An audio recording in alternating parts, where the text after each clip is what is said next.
Hello. Hello. How you doing? I'm great today. I know you just got off tour and I was going to talk about that with you in a few minutes, but I wanted to go all the way back if we could. Let's You do grew it. up in Florida, right?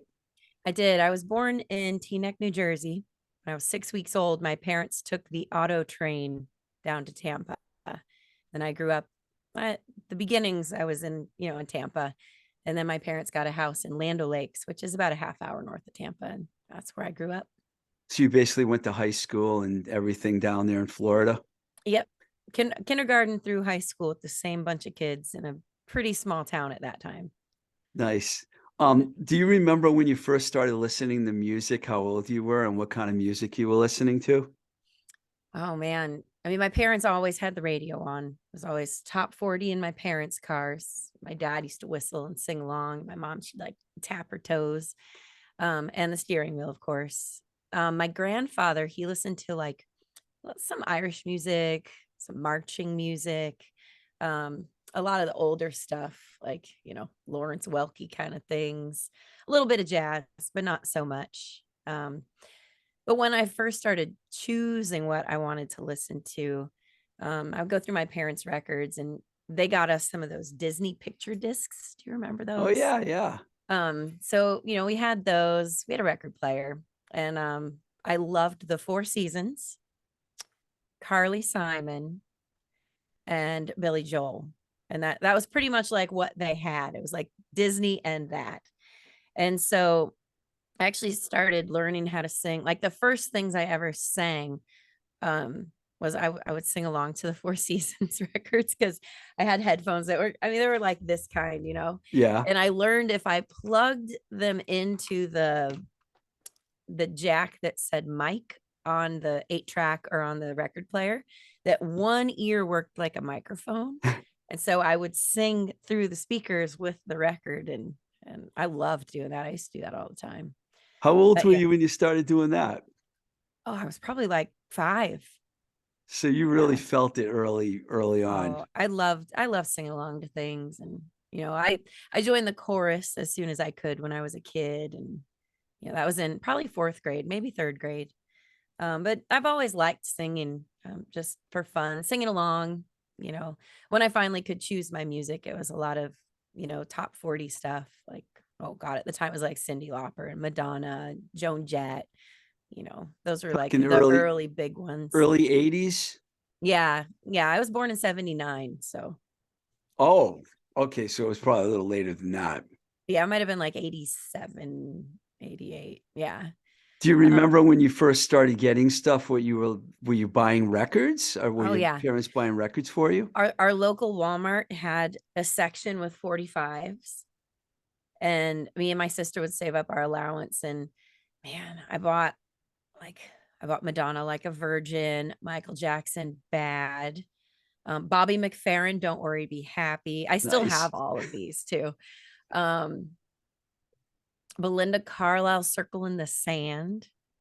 Like it was just like that time period. I loved top 40 pop music. I mean, it was the best. So Was it just you and your sister as far as siblings yeah, go? she's 3 years younger than me. It was the two of us, and my parents, who also just were very casual music listeners. Neither of them play an instrument.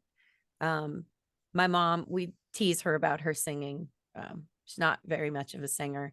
My dad had a really good singing voice, but he didn't really sing in front of people or anything. We'd hear him like in the car every now and then, but he'd usually whistle along or something instead. Were My they mom's like, dad he played piano by ear. And so he also played harmonica and the Mhm. spoons. I was going to ask if your parents actually were from New Jersey. Did they grow up in New Jersey? Yeah, Yeah. my mom was born in Jersey City, and my dad was born in Teaneck, same hospital I was born in, Holy Name Hospital. It's also where my parents met. My mom was a nursing student, and my dad was her patient. Oh, that's a It's real love so story. it's so cute. Yeah. He was like this bad boy on his motorcycle, and my mom's like this cute, perfect little nursing student, didn't do anything wrong. Yeah. Uh, It's a good love story. I know I read somewhere that you met Lewis when you were around 16. Is that right? We were 13. 13. He was 12, actually. It was in 8th grade. Um, he was born in Ecuador, lived in Texas until he was about 8. And then his dad is a civil engineer. He got a job in Tampa. And so, much to Lewis's dismay, they left Austin and moved to Tampa. And then after a couple years here, they moved to Land O'Lakes. And he swears that first day of middle school, like his new school, he was the new kid. It was the middle of the school year, toward the end, I think. 8th grade. He said he saw me walking down the hallway and he's like, I swear it's like a movie. It was like the birds sang and I knew that I was going to marry you. And I don't know. Wow. It took some convincing. It took a lot of work on his part, but eventually when we were 16, we started dating. So was this before or after you started playing? It was after, but he played guitar. He grew up playing piano. It was really important to his parents. His dad plays piano and they listen to a lot of classical music in the house. And he got his first guitar from his uncle, I think when he was 15 or 16. And so I knew that he played guitar because he was like one of those kids that would bring it to school, kind of, it was like a Right. dark, grouchy kid. And I was like, ooh, and I really like this boy who played drums in a band. And I was like, I think I want to learn to play guitar. And at that point, I had, started hearing about the Riot Girl movement, which I couldn't get any of the music because I lived in Land O'Lakes, Florida. We didn't have a record store. I mean, literally the only place I could buy music was those BMG catalogs Oh, and Walmart. I mean, that was it. But I had heard of these cool things like Riot Girl, and then when Nirvana came along, it kind of we learned about the Breeders and the Pixies and Hole and Dinosaur Jr. And like right then it was the time when things started changing musically for me, and I started liking punk rock and that sort of thing. I had become a big fan of girl groups and oldies music, like 1950s, 60s rock and roll. Because one thing Florida does have going for it used to be really good oldies stations. Because, we had so many retirees down here, there were usually at least 2 really good oldies stations. And I don't know if they still even exist because I always listen to XM now and my own choices of music, which is kind of sad. But, you know, anyway, I had learned about music and I was like, you know what, I think I want to be in a band, and I don't want to just like, be the coat hanger. I want to be a musician. And so I I saved up all summer. My parents were like, all right, we'll pay for half a guitar. We'll pay half, you pay half.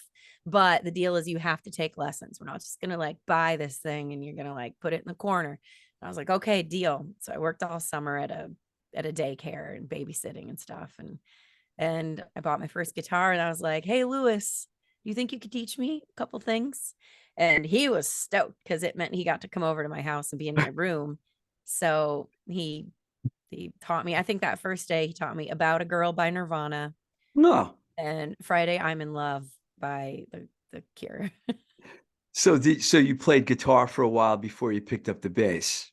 Yeah, I actually our first band, which is pretty much the Dollyrots, it was called No Chef. We started, he taught me how to play guitar when we were juniors in high school.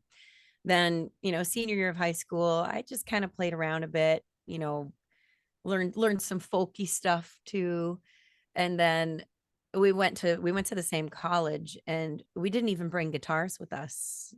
We I was studying biology, he was going to do pre-med, and we were very focused on, being young adults, having our freedom and learning and experiencing the whole college thing that, we didn't even think to bring guitars really. And then our Which last college was year, this?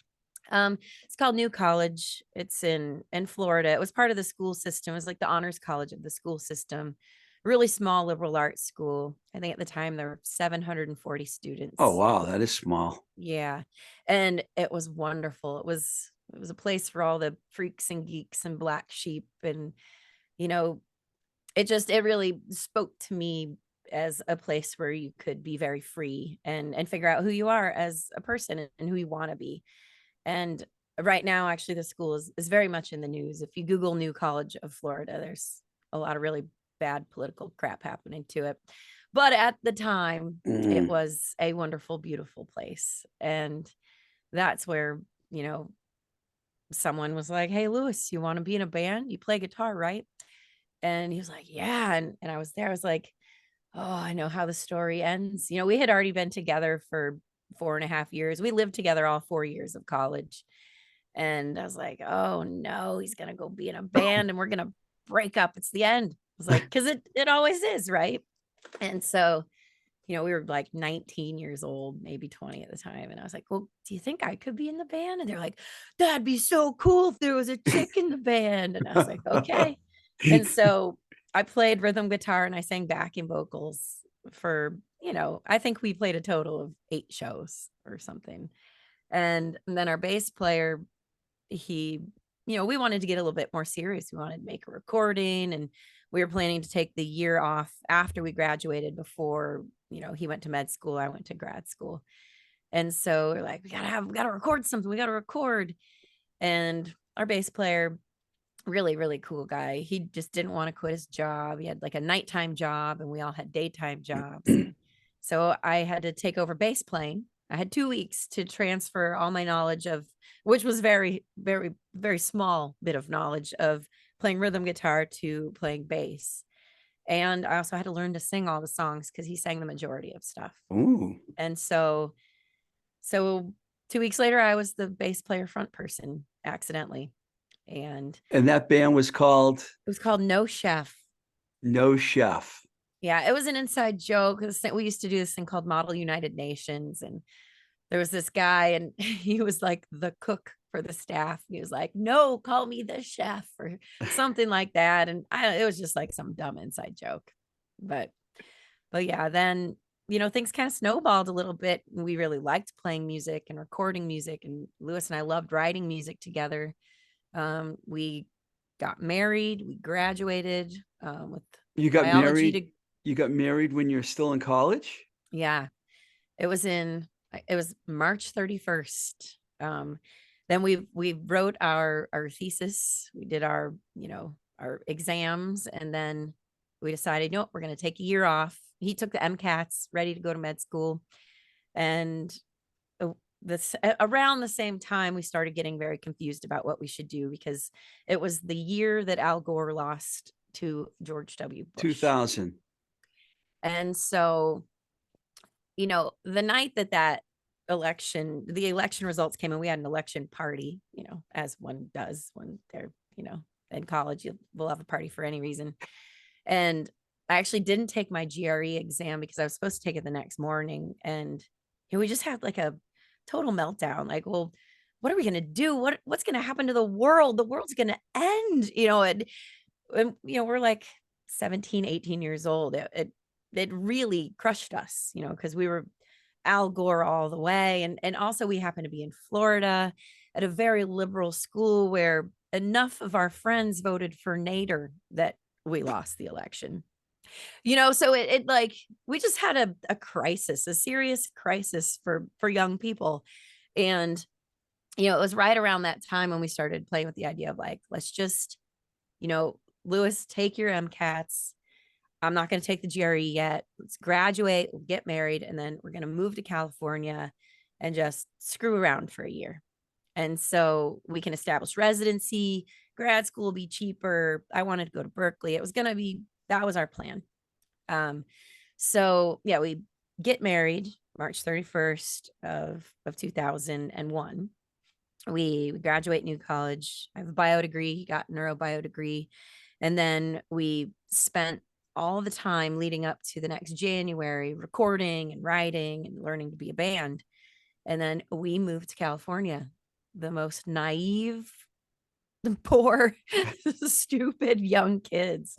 And we just, it took a while, but we found a scene that we really felt we belonged in. There was a scene happening at Mr. T's Bowl in Highland Park, and also a scene called Kiss or Kill that, Oh, yeah, I remember that. Yep. became where we learned how to band. And so, once that started happening, we self-recorded our first album. We went out to shows. We met and hung out with everybody we could possibly talk to. We were working day jobs. and then going to shows every night and just doing the hustle. And then, we got called to a couple auditions, like blind auditions, and we got an HP ad that aired in movie theaters before Lord of the Rings. And at that point, we got a publishing deal, and it was like, all right, we're going to do this. Let's Okay, do it for 1 year. you're answering the questions before I'm asking them. I like that. So this is already Eat Your Heart Out is already done at this point? And Yeah, so we had recorded demos, and then when we got this audition, for the HP ad, when we went to go do the re-record, because most of the time when you get to do something that's going to be in film or TV, if they can, they want you to re-record it so they own the master, and they also wanted it to sound even crappier, which was hard to do at that point. I mean, we pretty much sucked. But in order to make this crappy re-record, they booked out Capitol Records Studio B for a whole day and had an engineer there. And so we showed up, and it was me, Luis, and our drummer, Josh. And we had been preparing to record Eat My Heart Out. Like, we rehearsed many days a week when we weren't playing shows. Like, we were so ready. We walked in and we're like setting up, and the engineer on the session, he like met us. There's like a walkway in between the control room and the live room where there were like pianos set up or something. And he like stops us. He's like, hey, please tell me you have a full album ready to record today. And we were like, hell yeah, we do. We are so ready. And he was like, good, because we're going to do it. And so we would do this re-record thing. It took, I want to say, like 45 minutes, hour and a half. We did 2 different songs, a couple different versions. And then the ad exec dudes are like, all right, peace out, have fun. You can hang out. We've got the room till midnight. And it was like, okay. So they left. And the engineer on the session was John Fields, who, wow, you've worked with him a long time. Yeah, we just had our 20th anniversary. Wow. And it was just one of those things where we were prepared. Like, we keep being prepared every time we are offered the next step. Like, we have just been ready, and we always say yes, even when we're not ready. And then we find a way to be ready. And so, we recorded Eat My Heart Out that day. We would do bass, guitar, and drums. We do a pass of that, and then we would go back through and do main vocals and a second guitar. And that is the bulk of Eat My Heart Out. I called it Eat Your Heart Out before. Sorry. So was Lookout already in play here, or because no? So that album, we recorded it and then we self-released it because we were playing all these shows. Rodney Bingenheimer has started playing it on K-Rock. Rodney on the Rock, yeah. And at the time, it was in Indie 103 was happening, this awesome alternative rock station in LA. And so, like Dickie Barrett had us on. Yeah. He was playing us. Rodney's playing us. Steve Jones was on that station too, right? Yeah, he was. And we're playing these awesome shows. So we're like, we're just going to press them up and put it out ourselves. And then we also sent it out to, Side One Dummy, Lookout Records, Fat Records. And Lookout was like, hey, we've got this new imprint. It's called Panic Button. We just got it from, Screeching Weasel dudes. And, we want to put your record out on it. And so this guy, Jeff Oppenheimer, was our guy. And we put out re-released it on Lookout. And then we hit the road and we just toured our asses off. I'm pretty sure I saw you around that time at the Abbey Lounge, which was in Cambridge, Somerville. Oh, I love that venue. I was trying to remember the bands that were on that bill that day, but I couldn't remember because a couple local Boston bands played, because that's where I was living at that time. And I remember seeing you guys there. It was a little dinky. You played there more than once, right? Oh, it was like our Boston home away from home. I loved playing at that place. We actually name drop it in our song Out of LA. You do? We do. Wow. There's a line, it's like the Abbey Lounge in Boston. You should listen to it later. It's one of my favorite songs. Wow, that's cool. Yeah, it's a bit of a Breeders rip off the bass line. So, yeah, there was a little bit of a time in between that record and your next record, but I do remember you guys toured a lot, and you've been like that all along. You're just a machine as far as the road goes. Um, in 2007, Because I'm Awesome, um, that kind of like really put you guys out there. Because now, how did the Blackheart thing come together? Did Joan see you guys and like you guys? Because I think I heard that.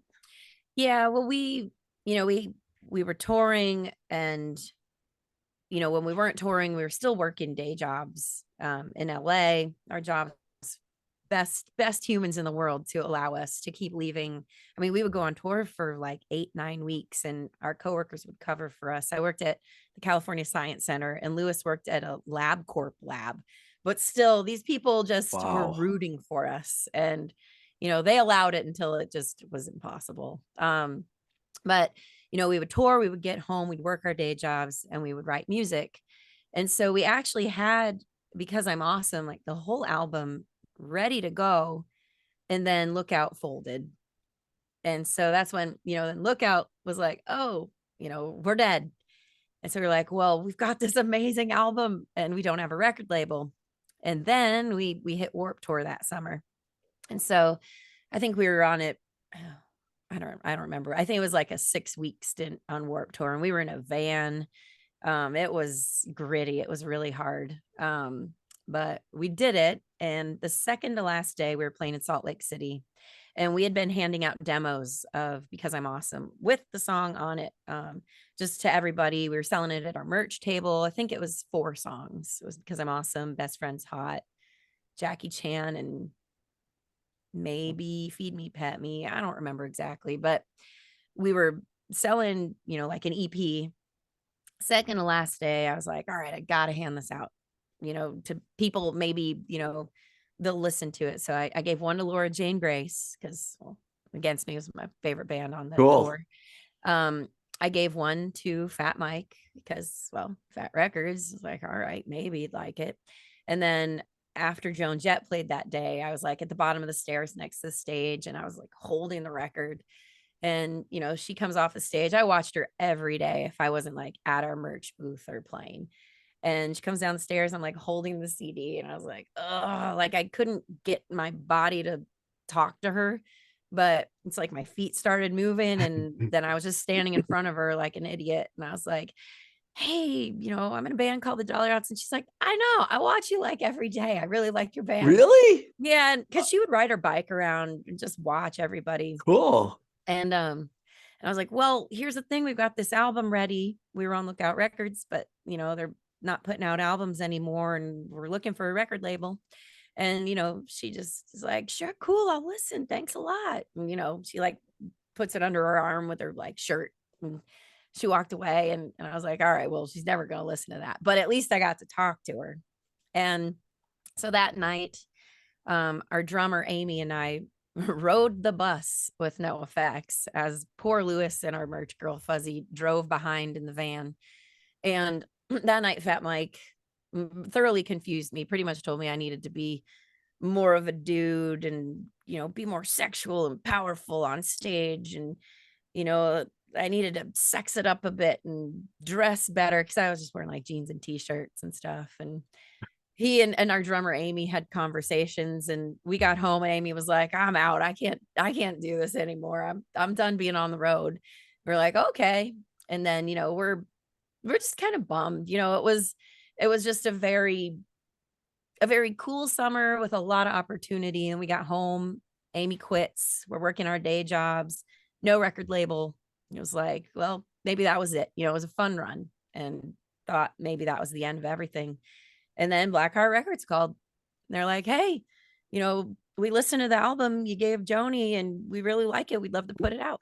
Was it Kenny that called you? I think it was Carrie Ann, Kenny's daughter. Carrie She was Ann. running the label at that time. Right. And so, we went back in the studio with Kenny. He added a few like production things to some of the songs, and then we were off and running again. I have to ask you whose idea it was to do that Melanie cover. Well, it's funny. So that song is one of my all-time favorite songs. My best friend. Me too. Yeah, when I was like 16, 17, my best friends, they were these sisters, Kimmy and Allie. Their dad had the best record collection. This cool old hippie guy, big white beard. Like he used to hide his weed in his gravity boots in his closet, which meant we totally found it. And so we used to listen to his records. And the minute I heard Brand New Key, I was like, what is this? This is my favorite song. And so I had it on a cassette tape and I used to play it in my car all the time. All my friends hated it, because I used to play it so much, probably. But I was listening to like Melanie Safka, Simon and Garfunkel, and Operation Ivy. Like I was just a weird brain, Wow, that is weird. and the Ronettes and the Donnas. It was just like, I don't know, that it was my jam. But we had a development deal with Universal Records, and this woman, Jolene Cherry, she's like, have you ever heard this song called Brand New Key? And I was like, have I heard this song? I was like, it's my favorite song. And she's like, I think you should cover it. And so like we went back in and recorded that one. And it was much harder to record than I thought it would be, because sometimes you love a song so much and you think you know it, then you go to perform it and make it yours and it just feels weird. It's like karaoke. Two things I definitely want to get into you with is drummers, because you've been Yeah. through a few, and cover songs. But I'm gonna you got so many records here that I wanted to. I know A Little Messed Up was a great follow up to Because I'm Awesome. It was more accessible, poppier, and I could see that you guys were changing a little bit. And I'm gonna fast forward here to all the way to the live record, because I thought that I was listening to it this morning. Mhm. Ricky Sticks was with you guys at that point on Yeah. drums. That record is a really good live record. I mean, Thank you. sure you hear that a lot. It was terrifying to Was there a do. lot of people at the Roxy when you recorded that? Yeah, we were actually opening for Bowling for Soup, who Oh, never play in LA. So it was a sold out show. And we had been on tour, I think, for like the whole you summer. did a lot of shows with that band. A lot. Oh yeah. Yeah. I mean, we really learned how to be a band from touring with people that we had always looked up to. I mean, we were so lucky to play shows with Joan Jett. The Go-Go's took us out, Buzzcocks took us out. And then Bowling for Soup, I mean, they really just like adopted us. They took us on a whole bunch of tours, and not just as an opening band, but like they'd be like, all right, we're heading out, just hop in the bus. And so it would just be the three of us. It was me, Lewis, our drummer, Chris. We would just fly to Dallas, hop in the bus, and play on their gear.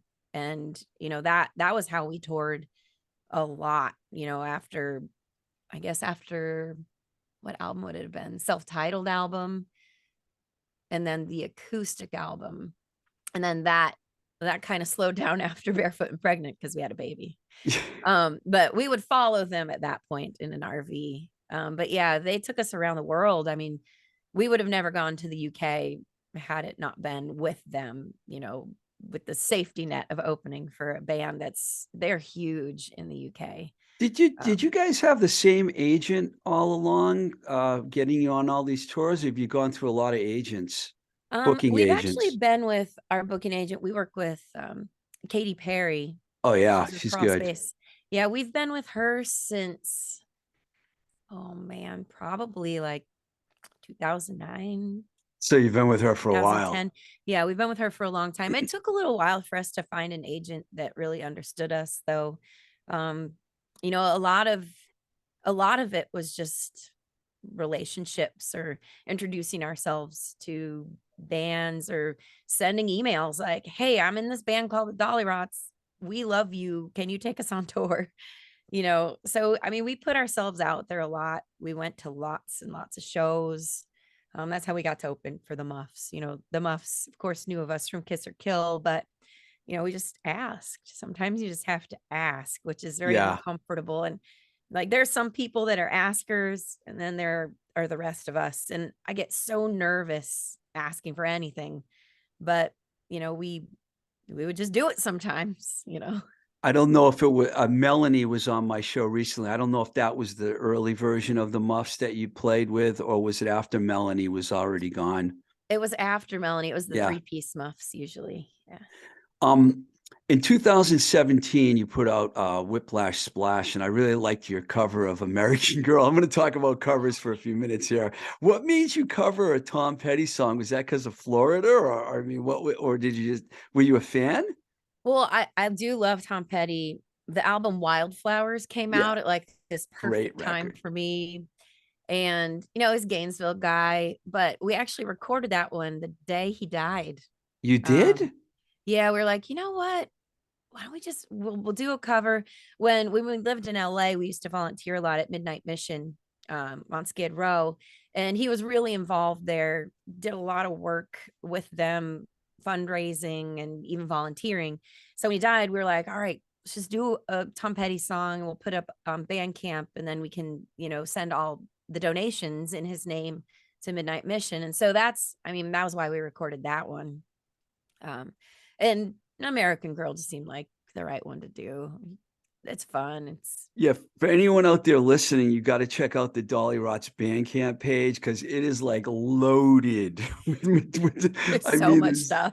I mean, it's crazy. But some of your it lists all the people that bought it, and it's like it looks pretty good. It's you got to be happy about that. Oh yeah. I mean, we've been really, really lucky. There have been times in our existence where it's been like, God, could we just like get a hit song? We got really close with Because I'm Awesome. And it's like, man, it'd be so cool just to know what that's like. But then we always take a step back, and it's like, but we've managed to have this career which has just steadily grown with real fans that we meet. When we play shows, we hang out. My voice is still hoarse, not from singing. It's from talking for 1 or 2 hours to every single person that wants to talk to me after every single show. And it's these relationships that we've built with people who are now friends. They're fans, but they're friends too, because we've known some of them for 20 years. And I feel like having that foundation beneath our band, and they're like our mountain that we can rely on. It has given us the ability to self-release albums. After Blackheart, we were like, we're going to do this on our own for an album and see what happens. It was when, Amanda Palmer made $1 million on Kickstarter. It was like, well, I think we've got enough fans to at least pay for a recording. And so, we started to really trust our fan base. And I think we could do that because they're real fans. We're not a band that had like some big hit that, people know one song of. The people that like our band, like they like our band and they know our band, and they know us as a family, they know us as a couple. And so I think that actually has given us a lot more as artists than just a quick blip on the success. I think this is when we have to insert River and Daisy into the conversation here Yeah. because I think it's really interesting how you guys have balanced parenthood and the rock and roll lifestyle. And I just saw, I follow you guys on social media, and I saw that they were with you on your Midwest tour. Was that the first time they both were with you on tour, or did this start a few years ago? Or have they been on all the tours in the last few years? They have been on tour since they were born, both of them. um Wow. yeah, they were each born in November because we have to schedule our lives around everything, and we were very, very lucky having babies. um we got pregnant in the spring because we also are self-employed musicians, and so with our insurance we needed to only pay one very large deductible per child. So if we hadn't gotten pregnant within the calendar year, we would have like taken a break and tried again. um but yeah, they were both born in November, the same week. Daisy's birthday is November 22nd. His is November 25th. And then the idea was we would be able to have the holidays for me to recover from the births in January. And then we would be back on tour in March like normal. So we also, before we had River, we sold our tour van, we got rid of our rehearsal space. We bought a house in Florida for super cheap. We definitely planned it out so that you know we were going to focus on a family at that point. We had our tears, we had our breakdowns, thinking like there's no way we would actually be able to do the touring. Maybe we could, still make records, but we kind of didn't expect to be able to do this because there are no examples of people successfully doing it that we could find, really. And so, not at our level. There are plenty of people that tour with children on a whole different level. Yeah. And I remember I was about 7 months pregnant. We had just played a show at the Troubadour in LA. And, I had a little baby bump, but I was wearing a dress that like kind of covered it. And then, a few days later, we got offered these dates with Black Flag in Southern California. Wow. And it was going to be in January. And I was like, well, if my due date's in November, I can do it. I can do it. And so we said yes. And we just kept saying yes after that, because I figured if I can play shows, it was like a bunch of House of Blues gigs. If I could handle that, I ended up having an emergency C-section. So it was like I was, God, 6, 7 weeks post C-section with a newborn playing shows. It's like, okay, Wow. if we can do that, then, let's keep going. So then we did South by Southwest.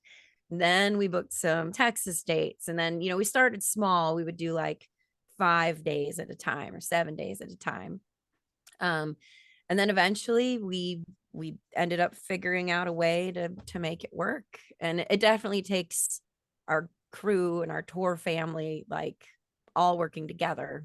It's not easy. But the kids, it's just been normal for them. They look forward to it. They love it.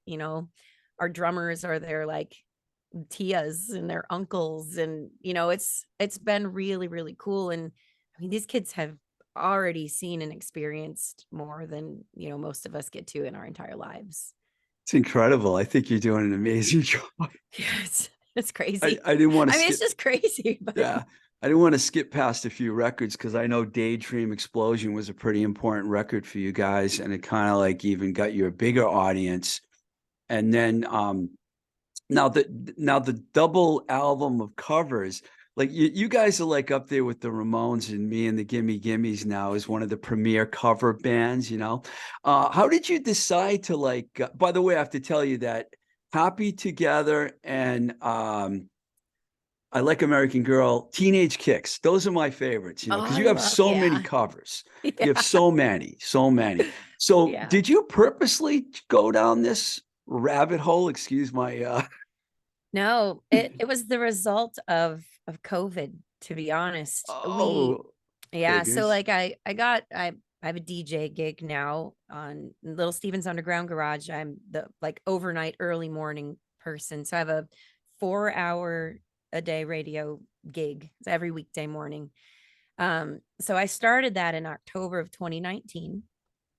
And then I think we played our last show. It was a benefit show in Baltimore around, it was like mid-February of 2020. We had our regular March tour booked of the Midwest, and everything fell apart. Took our kids out of school. We did the Zoom school thing. And for the next year and a half, we were home, and it was You COVID. were And back in Florida at this point, right? yeah, Okay. we moved back to Florida when our older kid, River, was 6 months old. Where in Florida? Are you in the same area? Yeah, we're in Tampa. Tampa. Really Okay. close to downtown. Okay. So you were there So when COVID hit. yeah. Yeah. Fortunately, because in LA, we have 1 bedroom apartment downtown. And in Florida, we've got a nice little house with a backyard. We have neighbors with children and parks we can walk and bike to. And so it was really, really fortunate that we were here. But all that niceness that was happening, we got to be close as a family, meant we couldn't tour. I was still getting used to having this radio gig. We were trying to manage, River being in school on the screen. He was so little. It was like really hard. We were doing a lot of teaching, and we were also playing a show every Sunday online on Stage It. And so I would have to like do all the radio stuff, mom, teach, co-parent. and try to still at least be active on social media with the Dollyrots and learn a set of like either covers or Dollyrot songs for every Sunday's show. And so my brain was melting, Lewis's brain was melting. We were just all on top of each other and we couldn't write music. We would try, like, we'd go in the studio. We have a backyard studio. We'd go in there and we would try. And it was just, we had no inspiration. Like, it was like our life source was just like, Yeah. dwindling away. And so it came time to do our plans for like our Christmas merch. And Lewis is like, we have to put something out. And we didn't even feel like we had a solid EP's worth of music. And so we're like, what if we finally do the B-sides and rarities thing? And so we called Wicked Cool Records, which is who we release most of our stuff with now. And we called Dennis. We were like, all right, if we can put together a B-sides and rarities thing, would you guys want to put it out? Oh no, we actually called him because we were like, listen, we're going to put out this little B-sides and rarities thing. Can we have a couple of the songs we recorded last album, a couple B-sides? And he was like, yeah, sure. But do you want to put it out through Wicked Cool? We are like, okay, would you want to? And he's like, yeah, absolutely. So we're like, all right, but we want to have it out in time for Christmas. So when would we have to turn it in? It was a Thursday. And he's like, all right, hold on a minute. Let me look at the schedule. And he's like, I got to have it all by Monday. So it happened. But it meant Lewis just going through, I mean, like all the hard drives. Some of those covers are from, me recording on a laptop, singing into a microphone. Some of them are from like real studios. It's like everything over, a span of probably like 18 years, a lot of that stuff. And so Lewis went through and kind of tried to master things so it would go together. And we got the artwork. We asked SBAM, this guy Stefan, he lives in Austria. He does a lot of our artwork. We're like, is there any chance in hell you can put together a double CD with art for Down the Rabbit Hole? And he turned it around in time. I mean, it was just a miracle that happened, but we just didn't have anything fresh to put out. So that's why we did that one. Well, it's Then that great. came out. I mean, I'm so glad we did it. We've just been sitting on a lot of that. It's on Bandcamp, some of it, but to have it all as one collection's really cool. And it helped us realize how much we've done and how long we've been doing it. Well, it's So fantastic. I love it. I want to talk about the new single with you, but first I want to ask you because I'm curious about this. It must have been difficult over the years with all the drummers. I mean, how I know every band always, not every band, but a lot of bands, because I've worked with a lot of bands, there's always one thing that always like can't find the right bass player. For you guys, it was drummers. I mean, yeah. how have you dealt with that over the years? I mean, in the early days, it was a struggle because we always wanted to be a three-piece, like a solid three-piece, because you look at bands that have longevity, and a lot of the time it's a core of three usually, or you know it was just something that we desired as musicians and kind of as kids with an idealistic notion of what a band should be. And so we really tried to keep it like that. But then there came a point where Amy, our drummer, through Eat My Heart Out, we the drummer on Eat My Heart Out, Josh, he ended up getting into a relationship and he had a kid. And so it was like, all right, well, it's time for him to grow up. Who can play now? So that was like, well, Amy toured with us for a number of years. And then Amy was like, I'm burnt out. I can't do this anymore. Yeah. And then she said, go ask Chris Black. He's not drumming in Bang Sugar Bang anymore. That was one of the Kiss or Kill bands. So then we toured with Chris Black for a good amount of time. And then he got married and kind of had to grow up. So it's kind of like the longer we've been a band, the more people have had to get on with life in a way, And so now it's really been kind of awesome to have different drummers in rotation.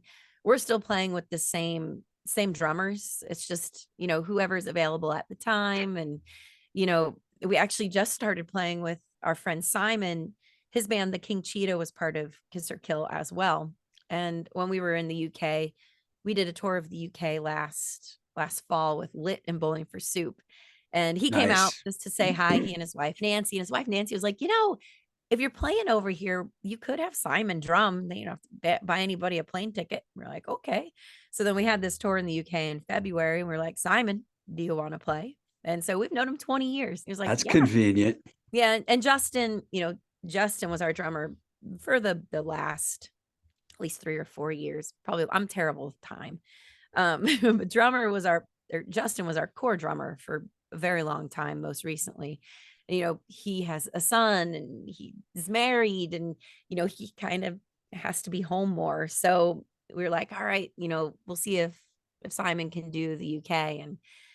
And so then it worked out great. And Justin couldn't do March. He was like, all right, Simon, why don't you come? So now we've got in rotation, we've got Ricky, if she's not out, doing her thing.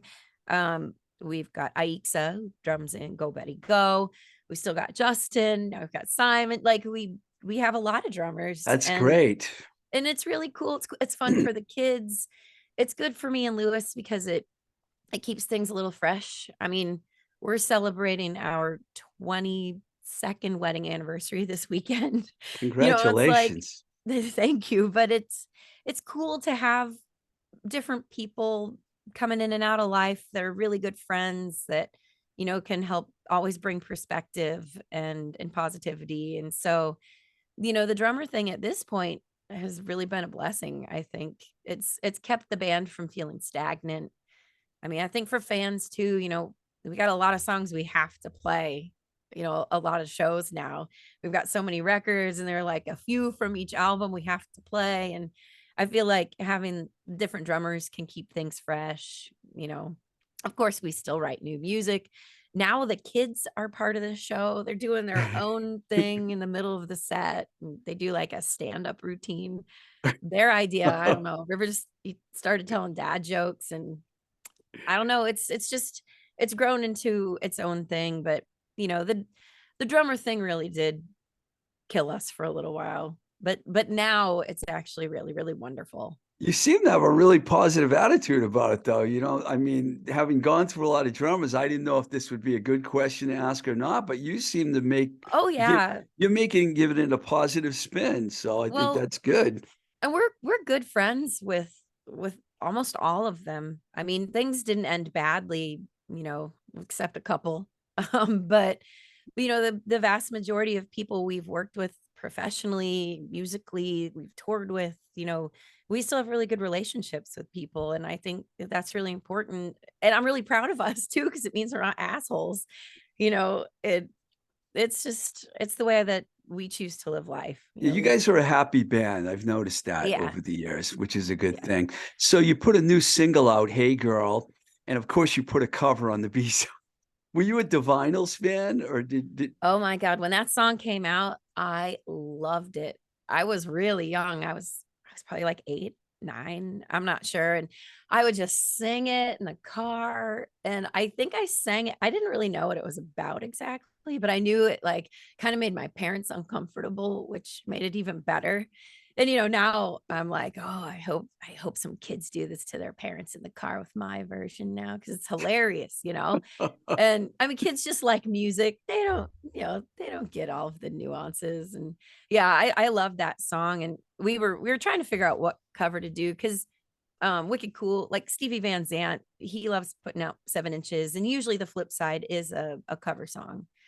And so, I was like, all right, well, what is it gonna be? And Lewis put it out on the internet. And I guess Brian Ray, he's in a band called the Bayonets. He's like Paul McCartney's guitar player. Yeah, He's yeah, just an yeah. amazing musician.